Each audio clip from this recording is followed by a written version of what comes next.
So,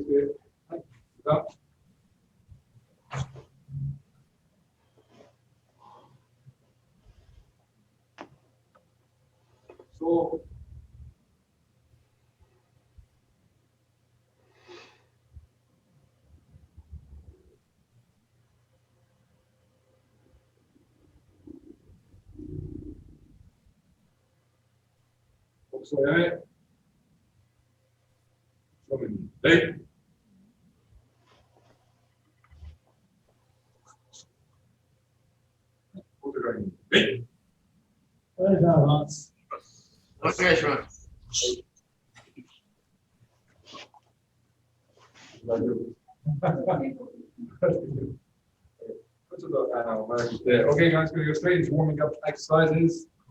Okay, so we'll start from the hip, feet, and the ankles, and work our way up. Okay, so rolling up, itch, knee, san, shi, go, rock, chich, hatch, give, chip. Very good. Okay, half squats, itch, knee, san, shi, go, and then squatting down deep. This time, try and balance on the front of your feet. So when you squat down, yeah, you're kind of keeping your weight off your heels. Yeah? Itch, knee, san, shi, go. Okay, very good. Hands on knees, circles, itch, knee, san, shi, go. And back, itch, knee, san, shi, go. Okay, good. Okay, like raises, itch, knee, san, shi, go. Rock and forward, itch, knee, san, shi, go. Rock it to the side, itch, knee, san, shi, go. Rock. Good.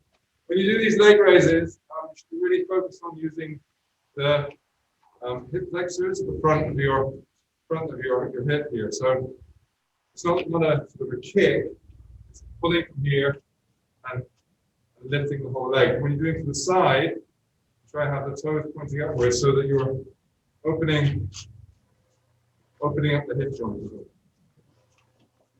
Right? Right to the with the head, itch, knee, san, shi, go, rock, itch, hatch, you. Do forwards, backwards, san, shi, go, rock, itch, hatch, you.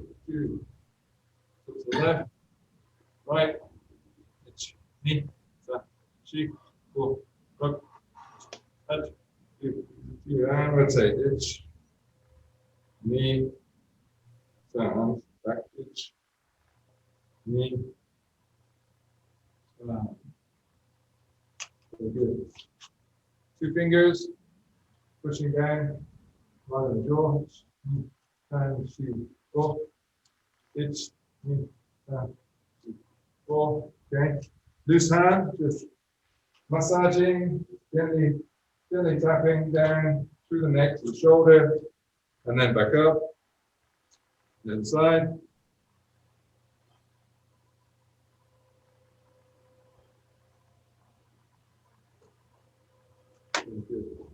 On the shoulders forward. Itch, knee, san, shi, go, rock, touch, you, back, itch, knee, san, shi, go, rock, touch, you.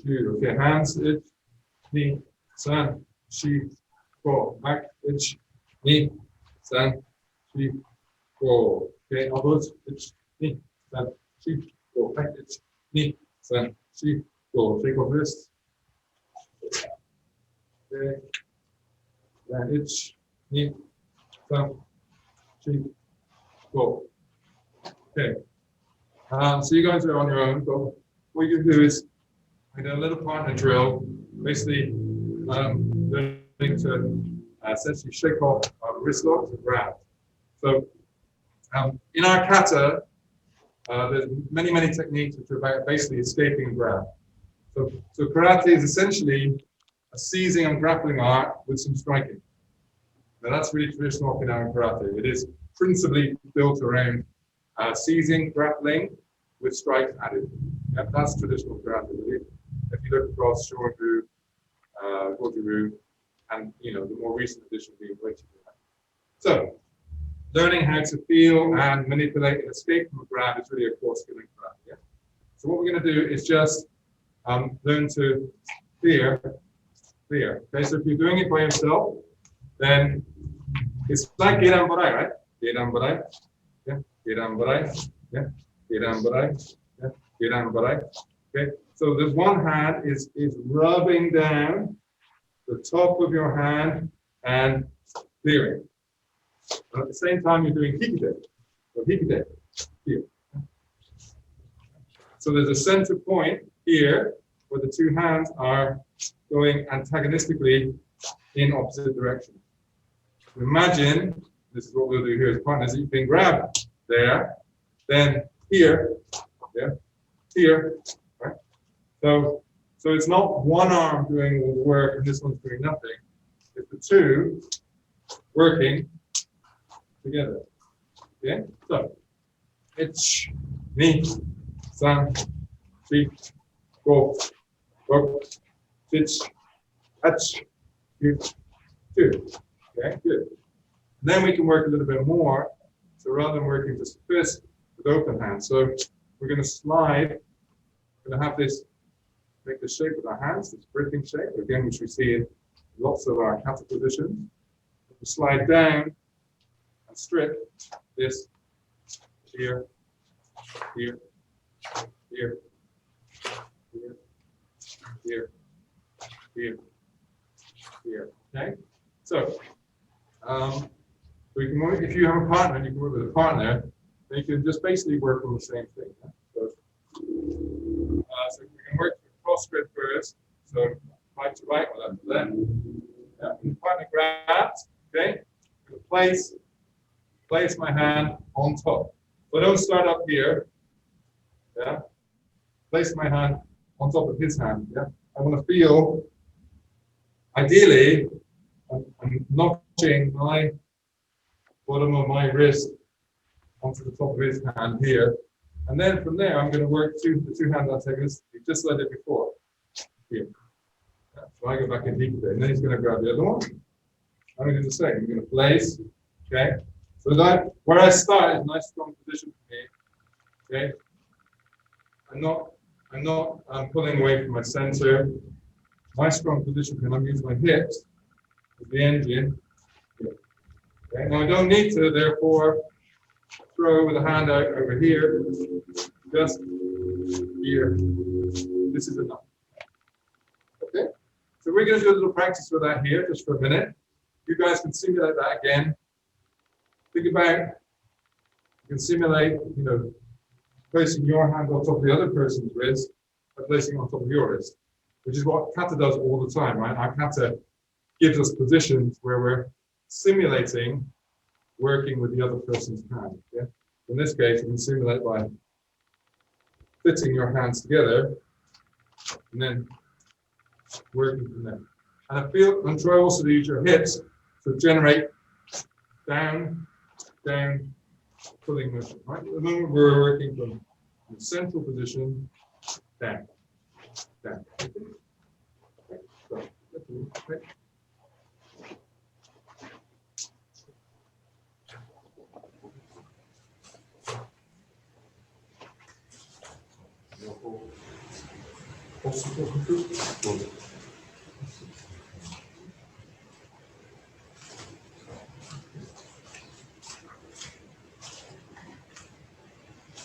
Good.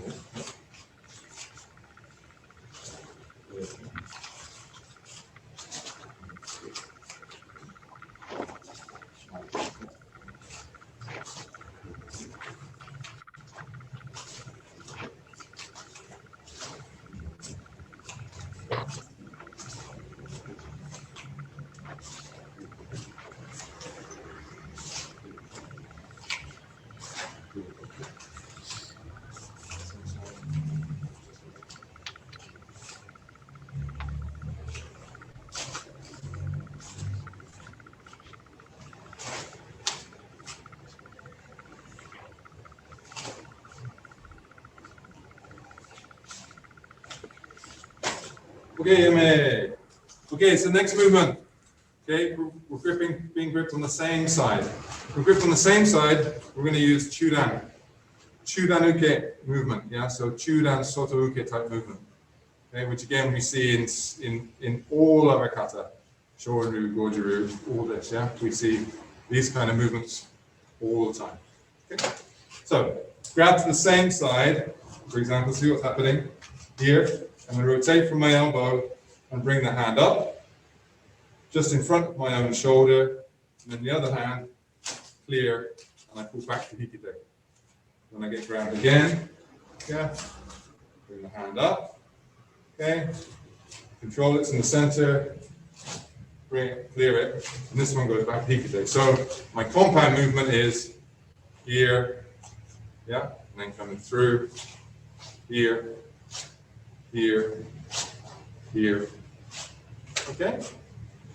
So again, just you guys simulate being grabbed on the same side, so you're going to rotate in the direction that where their fingers are open, right?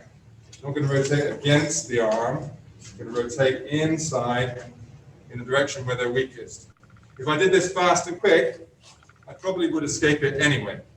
Particularly if you're hot and sweaty like we are now already in the dojo. Yeah, I wouldn't even probably need to do the clear afterwards. If I use my hip and my rotation, yeah, then I can probably do this escape anyway. But just in case, this gets you down, resets you kind of down to the next position anyway, right? So, okay.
Okay, so let's look at a Jodanuke type position. Jodanuke type position. We'll do this again from a cross grab. Okay, so we're not going to do so much the Taisabaki, although naturally there would be moving and shifting to the side of this one in particular. In fact, with all of these that we're practicing, but thinking about a Jodanuke type of movement, where I'm moving from this center line up, yeah, and then using twisting movement. So moving up. So I'm not just doing a lifting movement. Yeah, I'm twisting in, and then twisting back out again. Here, here, here. So this is Jodanuke type movement. Again, if we do that to a cross grab, okay, grab on top of your hand, just lightly place your other hand on top, okay. From here, go up to your Jodanuke position, and from there, then flex. Okay, so from here, flex up, down, and then clear away. Yeah, grabbed. Okay. Bear in mind that if he grabs you here, he's probably going to try and punch you through the space, right? So this is why we can use Jodanuke to basically close down that space. If he hasn't already released and let go, we have an opportunity to put in a quick manipulation and then hit and clear. Yeah. So it's assuming that his movement is going to be like grabs me to secure the target and then goes to hit, because he now feels he's got a good purchase on the target. Right. This happens a lot. And if you work on the door, if you work in security, when somebody starts to get really buddy and pally with you and does this, you know they're lining up to smack you in the face with the other hand, right? When they're really keen to shake your hand. You know, like, okay, wait for it. The other one's coming, yeah? And this one can also work this way too, right? Even if you have the shaking hand. Yeah, the other way here, right? This, yeah. So this here, here. This instinctive cover movement, yeah, with the Jodo-Nuke movement can be used from a hold and to manipulate them back, right? So let's go back to the simple one. Cross grip. I just place my hand on so I can reference where it is. I could do this without grabbing him, and I might knock his hand off, or I might still have it. If it's still there and he's still holding on, then as I go up, I'm just going to loop over and drop my weight, move it down again. Just for reference, ground here, I cover here, and then I flex my hand slightly forward and down. I'm still basically in my Jodo-Nuke position. And then if I need to, I can clear away, or I can hit down. Okay, so we're going to practice the manipulation, and you guys obviously going to do a visualization. You've been grabbed, right? Just clear up, push away, and then maybe we can do the opposite one, do the opposite side, right? Here, up, yeah, and push away. Here, so up, down, here, this. Okay, we just practice that. So this is kind of a very, we're using kind of your whipping energy in the Jodo-Nuke position. Okay. We're going to practice a little bit. You guys can watch, or you can practice the motion.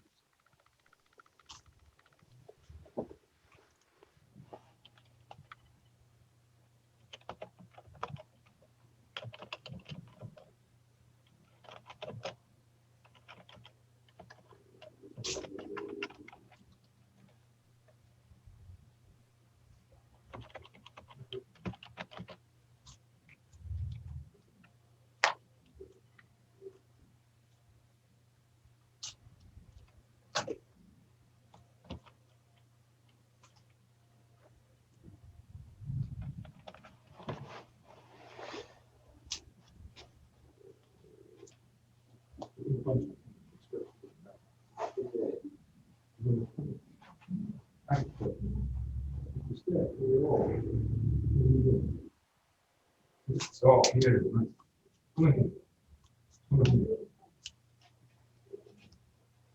Cover.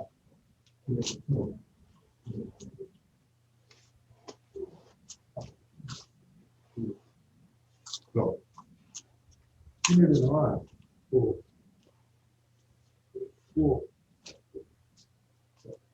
Here, after that, same way, same concept here.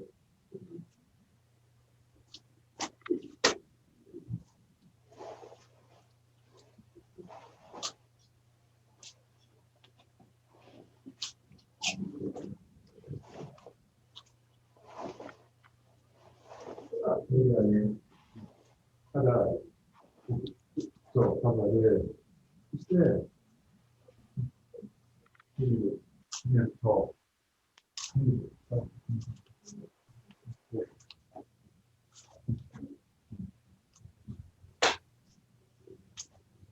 Okay. Okay, so guys, I just want to give you like an alternative view on using the basic position that we see in every school of karate on now. Practically every school of karate in the world. Okay, and but looking from the perspective of karate being primarily grappling and seizing art with striking as well. Okay, let's move on. Yeah, we're going to go straight into our Kiso Kanen, okay, which is our body conditioning exercises, not to be confused with Kote Kudai, which are kind of our limb training. So we're going to go in basic work, core skills of the body. You've seen these before, I think. Most of these are derived from our Naihanchi stance and our Naihanchi practice. There's definitely a strong heritage here of Marite body dynamics that comes from that. Okay, hi, yeah, good skip. Lunge. We're going to go out to parallel stance. See, feet slightly wider than the shoulders, knees pointing forwards. Yeah. At the moment, not knees out, knees pointing forwards. First movement, one straight. Try as much as possible to maintain that balance and offset the line. Try to avoid excessive right and left movement. Okay, because what we're trying to do is work from a center balance position. We do ashibara, legs, okay, like itch, knee, stand, feet, go, rock, pitch, hatch, do, right? The next set, same ashibara, but then stomp. Yeah, so fumi komi in Japanese, basically stamping, stomping. Use the ball of your foot, not the heel. Okay? Itch, knee, stamp, feet, go, rock, pitch, hatch, do. Okay, now we're going to relax hands, point the toes slightly out. Okay, bring the hands together. Stretch it. Knee, san, shi, go, rock, pitch, hatch, do. Good. Just to slow down this movement, we'll start from this position. And we're relaxed. There's no tension here. Just holding the arms in place, holding our stance in place. When we go out to the side laterally. Allow the joints to stretch. It's okay to stretch your fingers out too, yeah? If you want to stretch the connective tissue, and then allow the natural elasticity in the connective tissue to bring the hands back together again. So we're not really utilizing our big muscles here. We're just kind of just stretching out and bouncing back and forth. Okay, so we'll do it again. Yeah, just try and stay relaxed for this one. Itch, knee, san, chi, go, rock, pitch, hatch, do. Good, okay. Next one, going forwards. So I'll just turn to the side. So from start position, forwards and roll back. Forwards and roll back. So rolling inside in other words. Okay, hi, itch, knee, san, chi, go, rock, pitch, hatch, do. Good. Try and add now a little bit of a hip movement. We're going to throw the energy from the core forward. The hips will move forwards now, and backwards is like that, like rotation forward, back. Use that rotation. Propel the hands forward. Next 10 reps, right? It's knee, san, chi, go, rock, sit, hatch, do. Last one. We go from across, out to a gate down position. And back to across, gate down position. So you can alternate left in front, right in front. And it's knee, san, chi, go, rock, sit, hatch, do. Good. So there's a number of different phases even in this simple movement. The bringing together, twisting the hands in and bringing together, manipulating the front of the body, front of the chest, and then there's stripping, like we saw before, stripping movement, stripping and clearing. So 1, 2, 3. Imagine that this is a trapping, twisting movement using your muscles to close, chest muscles to close this one here, and then using the back muscles and hips to bring together and then out. Right, so it's there's a crushing and then opening. Itch, knee, san, chi, go, rock, sit, hatch, do. Right.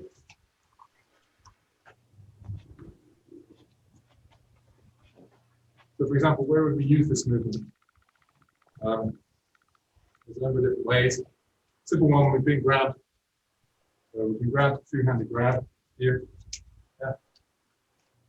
Do it very slowly to start with. Bringing the hands together. It's quite. The strength here is forward and backwards. It's pretty strong in this direction. He's not very strong actually. He's in this position. So this way. From here, I'm just going to bring my hands together. Take his hand, literally here, just strip away. Usually in our kata, well, it depends actually. Shorin kata, we tend to actually often do this in a parallel stance. In dojo, very often it's just done in a sanjin actually. Doesn't really matter too much. I think it just kind of depends on what you like for your base. But as an example of the importance of this being not just I need to throw my hands out movement, but the closing before the opening. Yeah, this because it's a compound movement, right? What we're doing is, in case you didn't see it, I think you guys probably figured it out, but my right hand, yeah, is coming underneath, yeah, gripping his wrist. And from there, if I'm nice, I'll do it softly. But if I just want to mess up his shoulder and his elbow, I will literally jack out that hand and just pull his shoulder and his elbow out the socket, right? So from here, the higher I bring it up, further, the harder it is for him to get above and control that point of rotation. If I go too high, there is a chance he'll go underneath it, but this movement is incredibly fast, right? It's here. So the chances of him being able to rotate his body and defend against that in the same time is actually pretty small. Right? So this is a really good kind of way to essentially put on a very sharp attack into his shoulder. Hey. Okay, let's carry on. So we got to here. Okay. Hi. Morote. Again, we're back into our parallel stance. Okay, knees pointing forwards, knees bent, gripping the floor, got a good solid base. Okay, hands held in front of the shoulders. And we just bring them down and back to that position. Pitch, knee, san, shi, go, rock, switch, touch, two, two. Good. And one up. Okay, we're going to bring these across and cover the center line. Next one.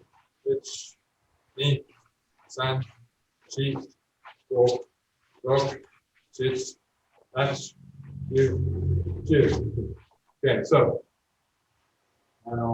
try, be careful not to pull this hand in too close. Okay, if you've got too much tension in your shoulder and your arm, then the hand tends to start to close in on the shoulder. Actually, you want to be relaxed. Think of this not so much as a pulling movement, but as a movement where you are projecting forward. So this is like a sweeping movement, and then projecting forward. Sweep, project forward. Even when you're going down, sweep, project forward.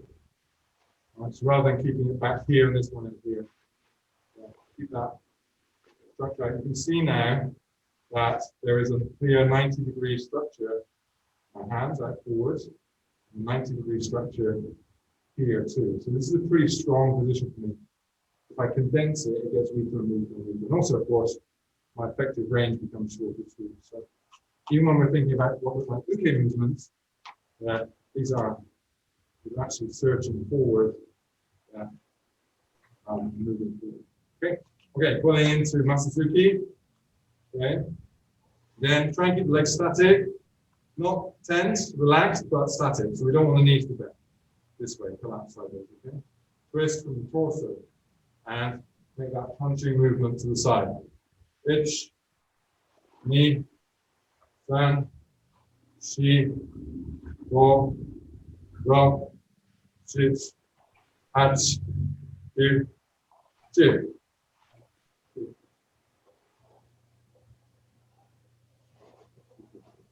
Okay, one more time. Okay, and keep an eye on shige, okay? Right, it's a shige or shiba, right? Right? Okay, so itch, knee, san, shi, go, rock, sit, hatch, two, two. Good. think Shigi understood what I was trying to show there. He did it better. We're trying to minimize the knee, lateral movement in the knees when we do this movement, right? Try to minimize this kind of movement, this kind of movement, okay?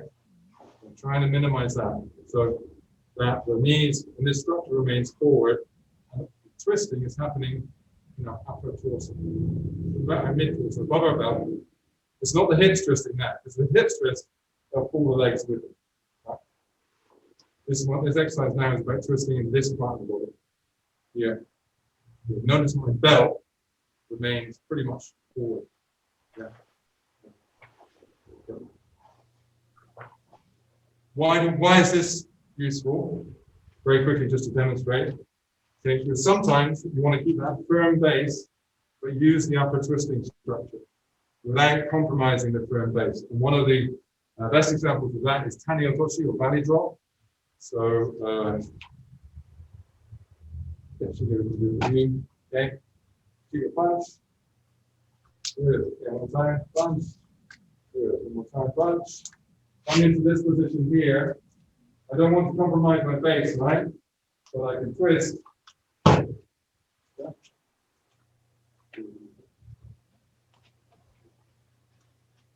Okay. Punch. Once I've got in and I've got my base, yeah, then I don't want to collapse that or compromise it.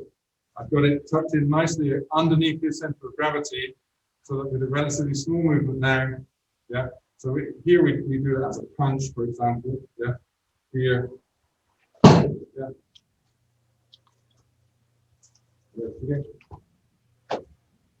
So this is why we're trying to build control of that base so that we don't collapse the knee side. Okay, right. So I'll go back to our base position. Right. Okay, from here, in short jab. Okay, itch, knee, san, chi, go, chich, hatch, two, two. Now, Urakin, back fist. Itch, knee, san, chi, go, chich, hatch, two, two. Good. And hook, short hook, right? So again, minimal hip twisting right now. Just gonna flick the hook around. Yeah? Itch, knee, san, chi, go, chich, hatch, two, two. Good, and relax.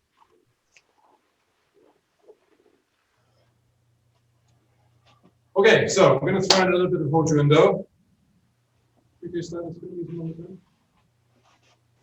Okay, we're going to take a 1 minute break for water. If you guys have kettlebells, relatively small ones is fine, and a pair of them, then please grab them now. We'll do a little bit of Hojo-Indo with kettlebells. Right.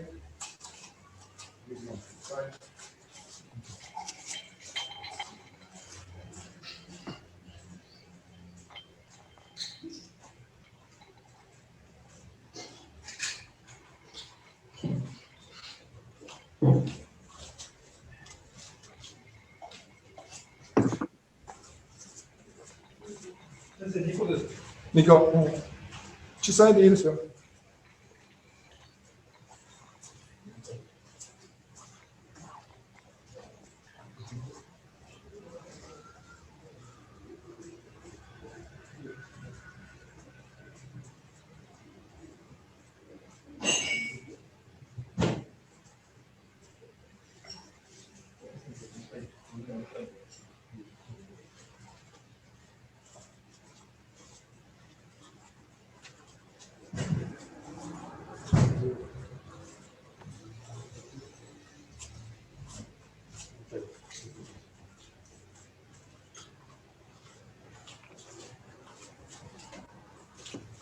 Okay, how are you guys doing? Do you have some kettlebells?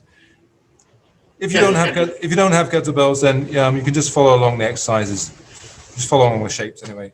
If you've got maybe little dumbbells, you can probably do the same exercise with a small pair of dumbbells instead. Okay. All right, so we're just going to warm up with the kettlebells first. Just do a swing. So essentially, swing and a squat. So we're going to squat down, come up and up. Yeah. Down and up. Hi, itch, knee, san. Try not to look down. Keep your gaze up. 4, rock, shich, touch, cue, two. 10 more, itch, knee, san, sheep, go, rock, shich, hatch, cue, two. Okay, and rest, right?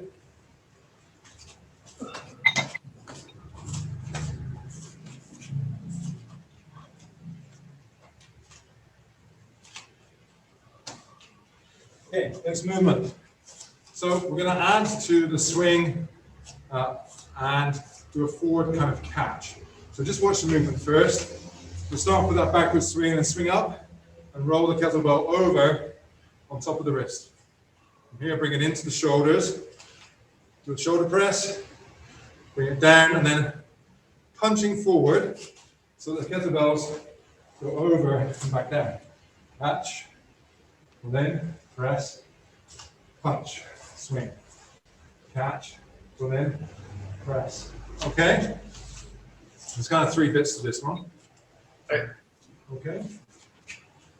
We're trying to keep it rhythmical and keep the knees relaxed. These are the knee comes. All right, we're going to go for 10 reps. Here we do, maybe go for 20, okay? Ready? Right, itch. Knee. San. Sheet.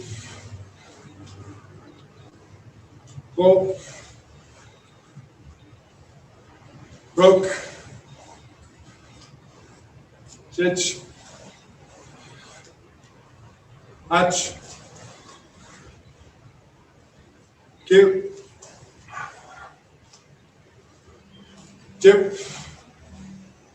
Tsukimashou. Keep going. Hi. Itch. Knee.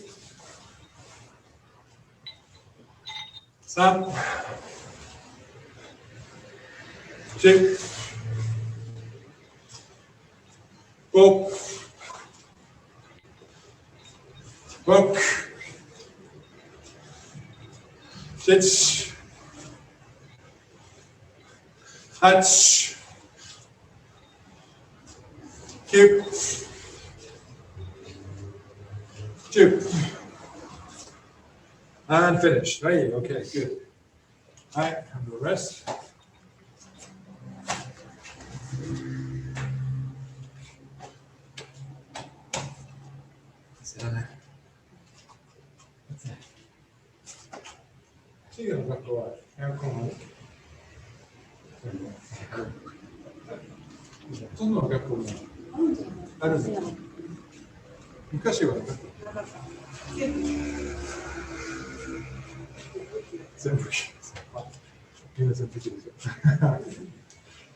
We're just saying that, just asking Shige here, who goes to school, junior high, if they have air conditioning in the schools now, which they do now, most of the schools. But that's just only very recently they added it. It used to be that they only had fans in the schools here, even through the summer, no air conditioning. Oh, arigatou gozaimasu. Thank you.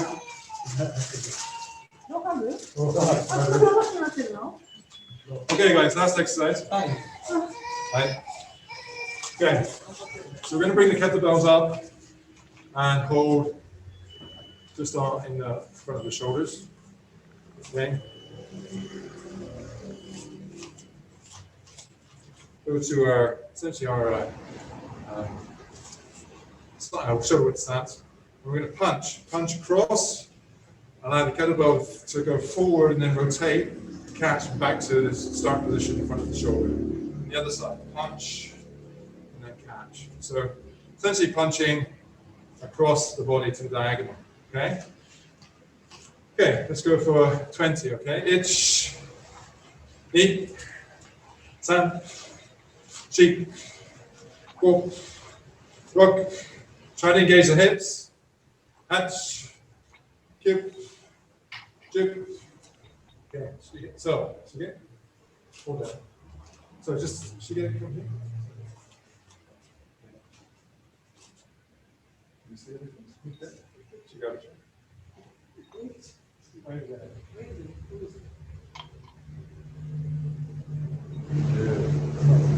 Good. So, good. Just a poke there. Touch. Touch. Okay, and again, 10 more reps. はい、右から。1、2、3、4、5、6、7、8、9、10。あと10回。1、10 more。2、3、4、5、6、7、8、9、10。はい。Good. And rest. So I find this a very good exercise for working the hip. So using power and generating from the hip is a good exercise.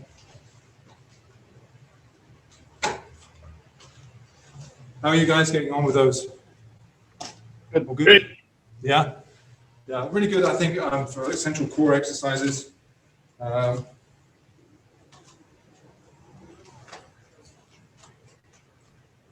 going to go one more round. It's just a really good exercise. Okay?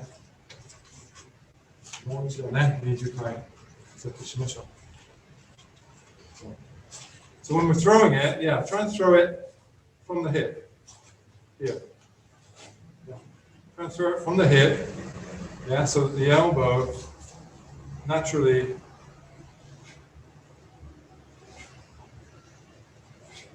so you see, again, I'm not compromising my stance too much. Yeah.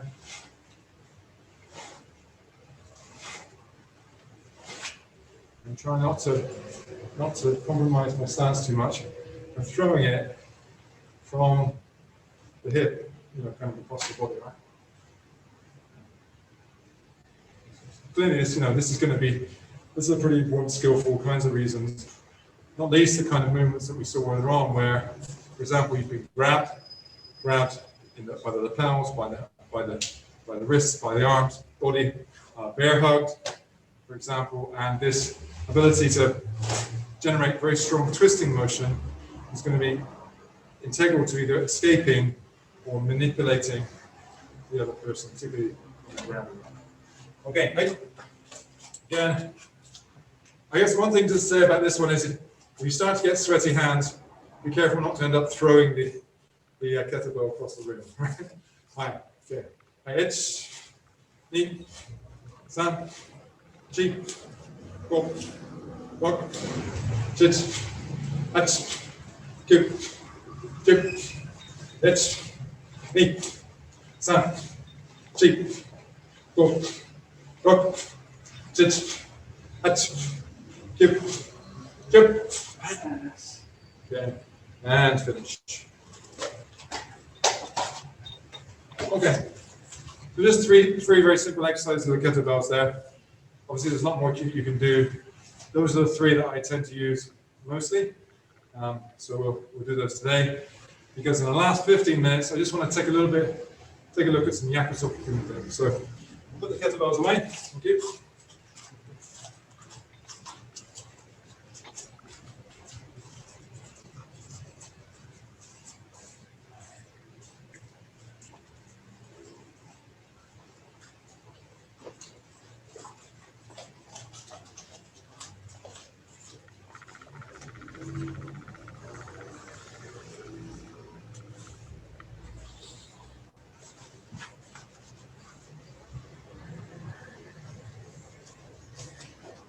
Okay, so are you guys familiar with the term Yakusoku Kumite? Hi, Sensei. No. So Yakusoku Kumite in Japanese means preset kumite. In other words, it's two-man sparring sets, where the attack and the defense is predetermined. And Yakusoku literally means in Japanese means promise. So you both agree you know what you can do. In Matsubayashiryu, there are a core 7 sets of karate Yakusoku Kumite. And then there are some additional ones. So the first 7 were ones that Nagamine Shoshin Sensei put together. And that was part of his core syllabus. his successor, his son, Takeyoshi, then added another 7, which are now practiced by some Matsubayashiryu dojos around the world, but not all of them. In addition, some other teachers also came up with their own either new Yakusoku Kumite or variations on those. So actually there's more than 7 plus 7 kicking around. And we know, because Nagamine Shoshin told us, that he was inspired to create his Yakusoku Kumite by the very, very similar Yakusoku Kumite that Motobu Choki created as part of his training system. He, in turn, probably took a lot of influence from his contemporaries, people like Kian Chotoku. In fact, there's probably going to be a new book published soon from Okinawa that shows in more detail Kian Chotoku Sensei's Yakusoku Kumite. There have been some bits and pieces of it out on the web already, but I think there's going to be, it's being pulled together into a book. And Patrick McCarthy Sensei is very likely going to be the person to pull that together, edit it, and publish it. So anyway, Yakusoku Kumite, essentially 2-man training drills. Yeah. The good thing about the ones that we have in Matsubayashiryu is that I think that they actually serve to highlight some of the core principles, fighting principles, that come through in the Matsubayashiryu system. Okay, so we're going to take a look at the first one. It's fairly straightforward. Justin, have you done these before? I've done these a little bit. I've also done the Wadaru ones, another set. Yeah, absolutely. Yeah, absolutely. So, Wado has, I don't know if Shotokan does or not, but other schools of Shorin-ryu have their own variations. So there's lots of different Yakusoku Kumite kicking around. Let's look at the first one from Matsubayashiryu. So we start from a natural position, okay? So there's no deep stances or anything like that. We just start from a natural position.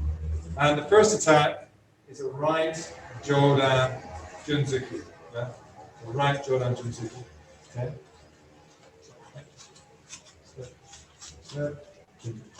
Yeah. And I move back and block that with my left hand. And I pull back the other hand into Hikate. I'm going to now step forward and counter with a low Junzuki.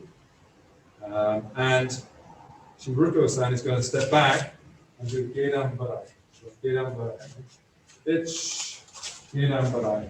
So I'm now in a forward Junzuki position. He's pulled back into in Masazuki, we call it like an Oitsuki position or a Geidan Barai position. Okay? So I've attacked now, so he's going to try and attack back. And as he comes in to punch my face, so Jodan punch. As he comes in to do Jodan punch, yeah, I counter punch, right punch, I counter punch inside. Yeah, so I use essentially Gyakuzuki to counter punch inside. So one more time. Right, itch, knee, san, itch, knee, san. Okay. So we start at a relatively realistic distance, right? We're not starting well out of punching range. Okay, we should be able to just about reach the other person, yeah? So just about reach, yeah? Okay, so which means if he takes an additional step forward, he's definitely going to reach the target, yeah? So I have to fall back, yeah, and use Jodanuke to defend. Hi, bitch. Okay. Well, now immediately I'm going to lunge forward, take a step forward, and try and drive right through the target. The more I drive through that, the more he has to move back to avoid getting hit. Which this actually works in my favor because he now has much further to traverse back to get to me. Right? Yeah? And I have less far to go. So the physics of this are that I should win the third exchange. Now, he had the initiative. I countered and took the initiative, and then I exploited the fact that his shoulder, when he moves back, is much further away from me than my shoulder is from him. So if we reverse roles now,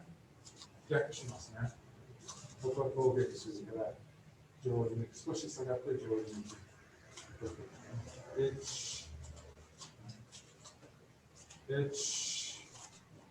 Punch. Knee. San. Okay, one more time. Itch. Hey. San. One more time. Hey. Hey. Hey. Okay?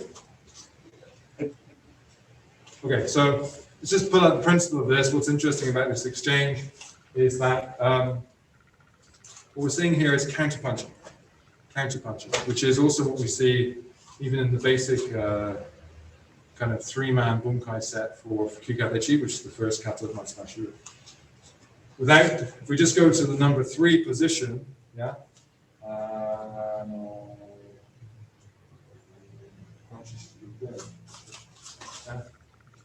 here, okay, his hand, yeah, is already pointing at the target, right? So all he has to do is extend that forward, but he also has to cover my line as well, right? So he has to cut and intersect inside my line. If he doesn't cut and intersect inside my line, then I'll get to him too. So the subtlety here is cutting inside the line. Yeah? This is the age tsuki, or the slightly rising punch technique of Matsubayashiryu. So if we do it without the full Yakusoku Kumite, without the full 1-3-step combination, right? So punch. Okay, this one, right? Okay. Punch. Yeah. So I'm combining both defense. Right now, his punch is off the line of my head. If he pushes his punch forward, it will go behind. It will go past my head. He's not going to hit me in the face. Yeah. My punch is in the line of his head. Right. So it's a fairly subtle movement. Yeah, it's a fairly subtle movement. He's trying to punch here. Yeah. I am just pushing it enough offline that he's going to miss, but that I get the center line. So that's what's happening in the end of that Yakusoku Kumite number 1. It's really important. Otherwise, it just looks like two people just basically smashing into each other and punching each other. That's not what we're trying to achieve here. We're trying to achieve a structural advantage. Yeah, both in distance and timing, but also in angle as well. Yeah. So we're going to do the Yakusoku Kumite one more time. So, defense, attack. Okay. Itch, knee, side. Wait, one more time. Wait. Okay. One more time. Wait. Wait. Okay. So what's it? Once we've got the hang of the structure, and we can reliably, by the third movement, of taking control of the situation, in other words, have the inside line, then we can start to control the distance. Okay? So when we just do the standard Yakusoku Kumite, then the distance is always the same, because it's a kata. It's a two-man kata, right? And usually, very often it's done for demonstration purposes, so it's quite ritualized, right? You always want to make it the same. But if you use it as a training framework, then you can start to vary particularly where you go from that third position and where you end up in that third position in order to move on to whatever comes next. So primarily there, once you've got control of the lines that you're not getting hit, you can start to control the distance between you and him. Okay? So that's what I was just doing there, right? So instead of me stopping my fist here, which is what we do for the kata demonstration purposes, I want to be able to have the option to punch right through the target without losing my structure or having to add any extra steps. So just to look at that one more time.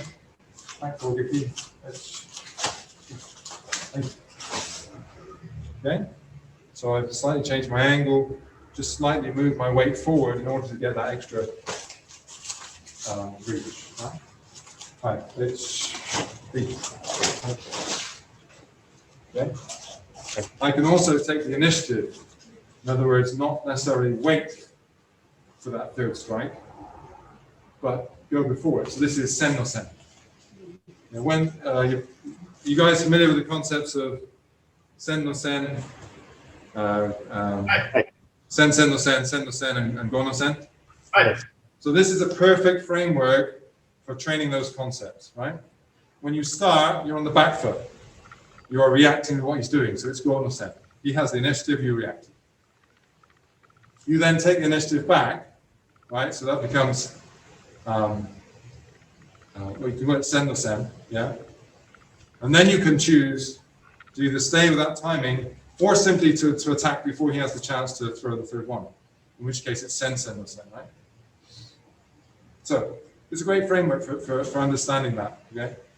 In our karate practice, we have lots of kind of 1, 2, 3 combinations, right? You know, 1 jodonuki, 2 jodonuki, 3 jodonuki, 1 punch, 2 punch, 3 punch, 1 shuto, 2 shuto, 3 shuto. Okay, so all of these are frameworks where you can start to learn to control the timing, the relative timing.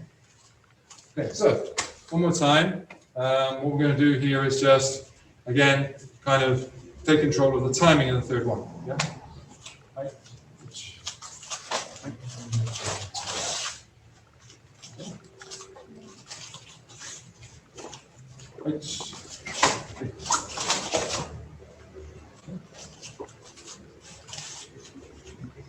Okay, so just to illustrate how we can, what I want to do tonight is just illustrate to you how you can use this kind of framework.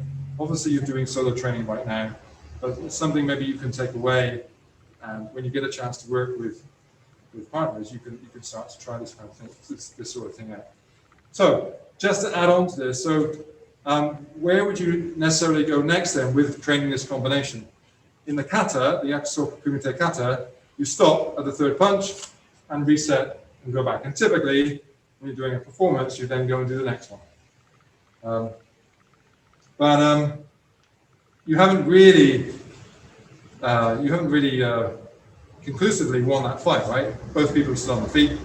Yes, you might have knocked him down, but there's more that you can do there. Okay, so let's just look at maybe a couple natural kind of oyo as connotations that you could go to from there.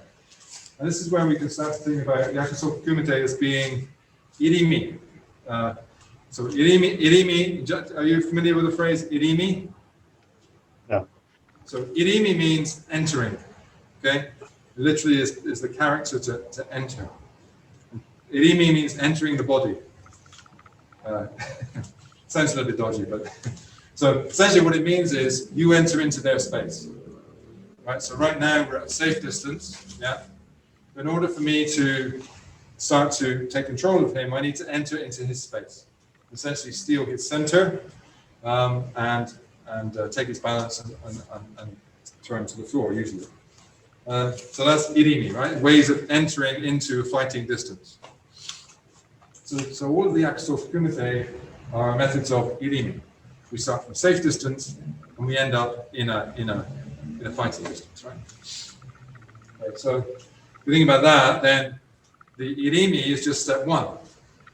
Yeah, these opening techniques are just what get me into the range where I can start to use my effective technique. So it would make sense that you would follow on from wherever the Yakusoku Kumite combination takes you to. You then move on from there, right? So let's take an obvious one, a fairly obvious one here. Okay, so we can from here, once we get to this position, we can go for a takedown. So one more time, attack. Here, right, gone through. Just going to bring my hand back to the shoulder, my leg through, and sweep and take down. Okay, so one more time. Okay.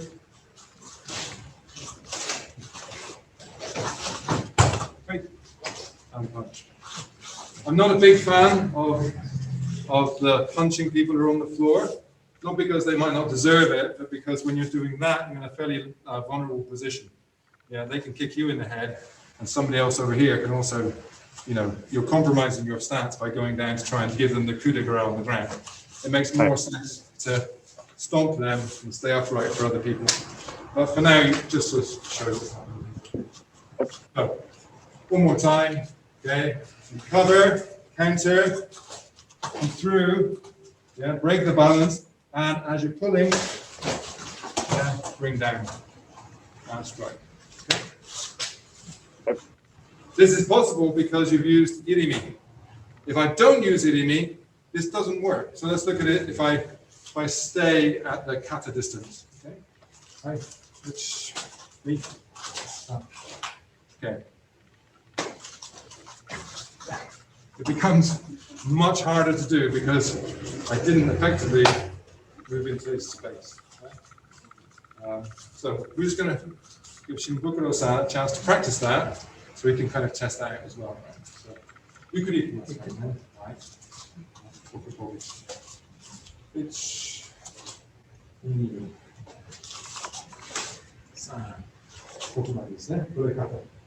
okay? Stay. これから、ここまで、ちょっと、大体この下にしよう。ここまでは来る、ここまで来る。パンチして、そして、あと、コントロールしながら、この足で、足。これは、ライン、ね。足が、足が。こうから、そう。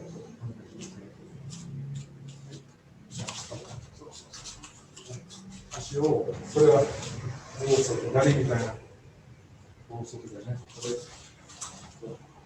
So this is essentially also to gari. Yeah, if you know your judo techniques, then what you're doing is you're doing an outer reap of the leg.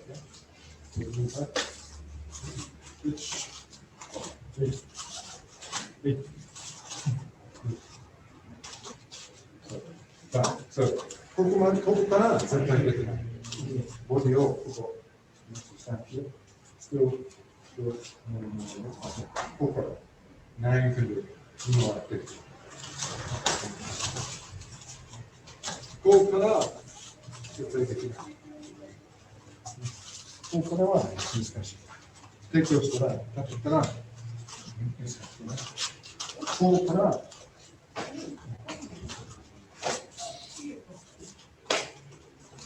Okay, right.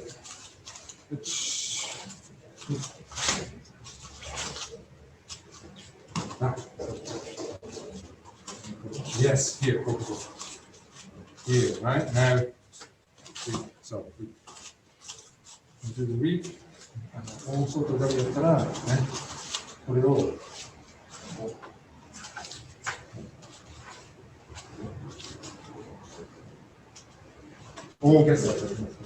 So when you're looking to execute also Togari, you actually want to kind of get that pendulum movement, right? It's kind of harder to do in the heat of the moment, but particularly if it's against a bigger person, just pecking against their leg is typically not going to work, right? You've got to get your hip in there, hip to hip, and pendulum. You've got to pendulum their leg up, right? Okay.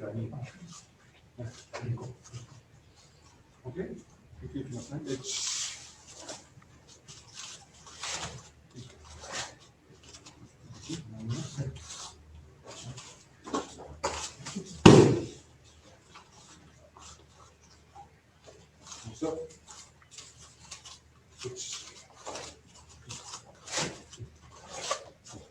ここから引き上げていって、もう入ってる。そう。入ってる。もうボディ準備。こうやって、もう準備。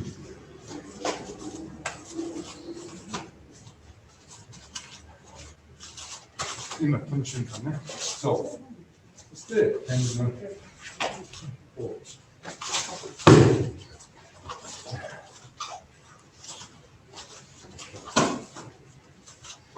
Okay, so variations on this.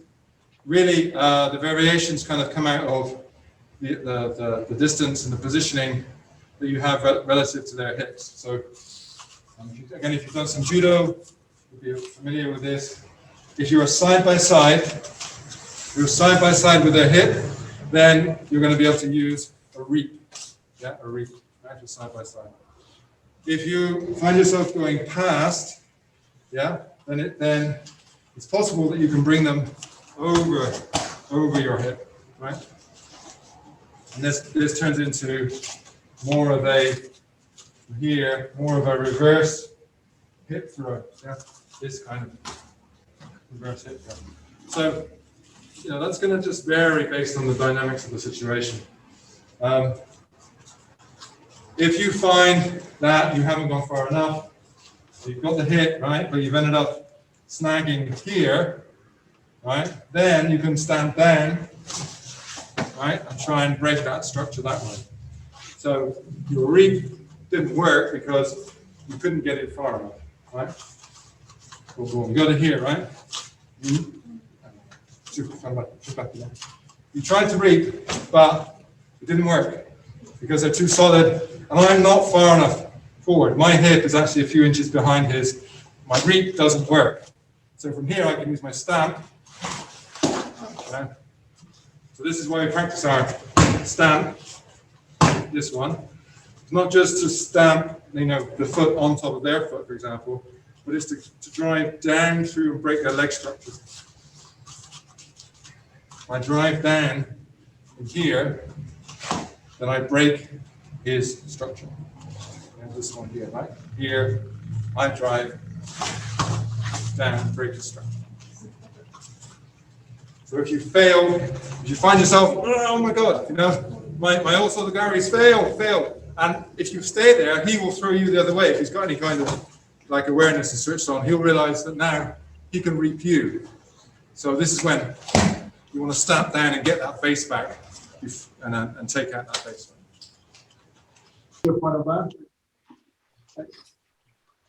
Right. Because I need leg. Right. Leg. Okay.